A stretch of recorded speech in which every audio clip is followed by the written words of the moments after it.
This is Irish Illustrated's Instant Analysis, brought to you by RV Manufactured Housing Hall of Fame in Elkhart, Indiana. Tim Prister, Tim O'Malley, and John Brice. And guys, there seem to be a lot of Notre Dame fans on our website. They're frightened of Florida State. I understand that, but there is absolutely nothing, as we evaluate this game, to think that Florida State's going to challenge Notre Dame or win the game. Now, they're good defensively. They can do things well defensively. Yes. They've been slipping a little bit lately, and I understand the feeling, but there is only one way for us to analyze this game right now, and Notre Dame's a prohibitive favorite. I looked it up, and Florida State's actually the 7th best FBS passing team from the state of Florida out of the 7. So I don't like what Florida State brings offensively. They're 132nd, 133rd, 131st. It's they're at the bottom offensively. If Florida State keeps this game close, it's because the defense has a few NFL players that are getting tip pick sixes that make on the defensive line, you get a sack, forced fumble, set them up with a short field. I'm not even sure that's enough, but the defense can come to play. I just think Notre Dame has hit its stride offensively, where even if something weird happens early, they're withstanding that. Riley Leonard and that offensive line, it's grown up since we used to really worry about pregame all the time. We're like, well, maybe Riley Leonard will have a bad game. Now it's just nonsensical to think he would have a bad game.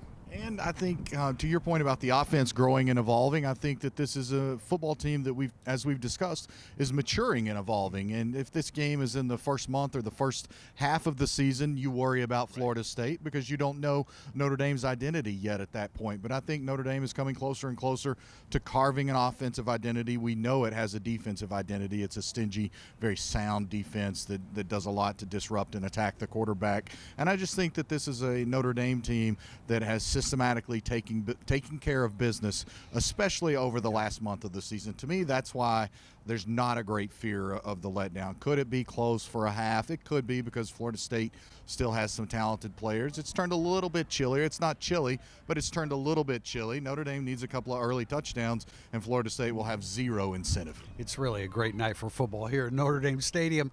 Like turnovers. I mean, that's what we talked about.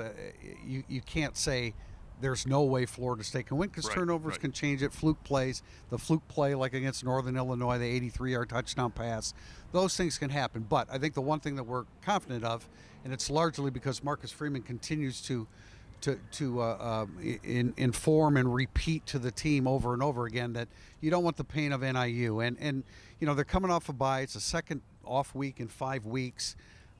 You know what's in front of you. They know that the college football playoff is right there for them. I think they'll be ready to play tonight. I made the Florida joke, because if this was 1-8 South Florida or 1-8 Florida Atlantic or Florida International, then you'd be a little worried about this. One of those 7 teams ahead of 6 teams ahead of them in passing and in rushing.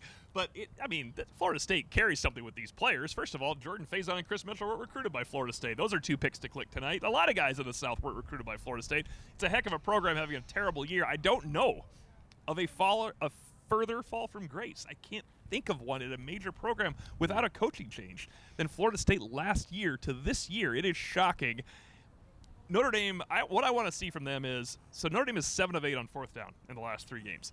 I want to see them on 3rd down take a shot, because that's the next step in the evolution of this offense. Take a shot downfield, see if you can score, go for the jugular. You're going to need to score in some 3rd and short situations, or need to get more than 3 yards against Alabama and Georgia and Ohio State. Something along those lines is what I'm looking for from the offense tonight. And to your point, T.O., about the fall from grace for Florida State, I would put Utah this year in that conversation, because the Utes were supposed to be maybe the class of the Big 12, maybe a college football playoff contender.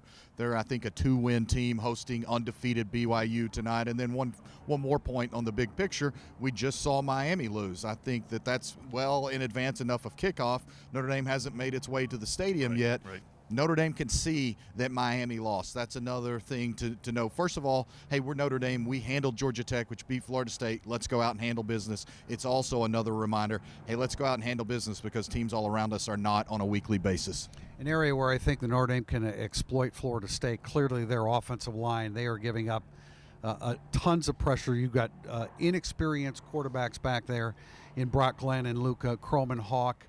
Their left tackle is really a sieve, and so I'm looking for a big night from Notre Dame's Vipers in particular, to Alamaca and Burnham have an opportunity to make some real inroads tonight. If you want to make jokes about Florida State's offense, just go to the offensive line. That's the problem. And they're 132nd in tackles for loss allowed, 131st in sacks allowed. That's the real issue. There's talent around it. They just haven't blocked anybody. Even our Florida State insider, Brendan Sohn, said they don't block well enough to beat a team like Notre Dame. And you mentioned, 14-0. This one goes in a hurry. If you get an Ontario Brown play, this one stays closer for a while. If you get the 83-yard, Leonard Moore should have made that play, and so should Xavier Watts. Then, of course, hey, there's plenty of talent on the field, but the incentive, and I don't even know if that's the right word, the Notre Dame has a lot more toughness mentally and physically right now than Florida State does. Where do you think we go from here, JB?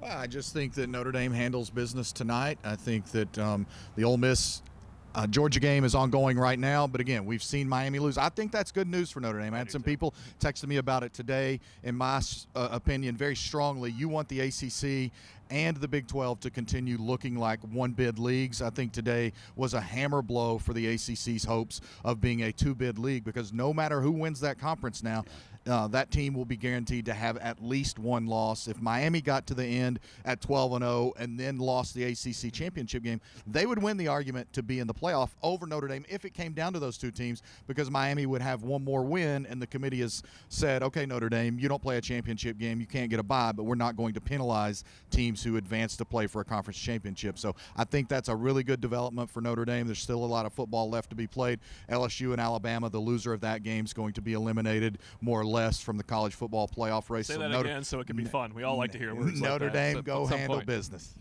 We'll be back post-game after Notre Dame hosts Florida State.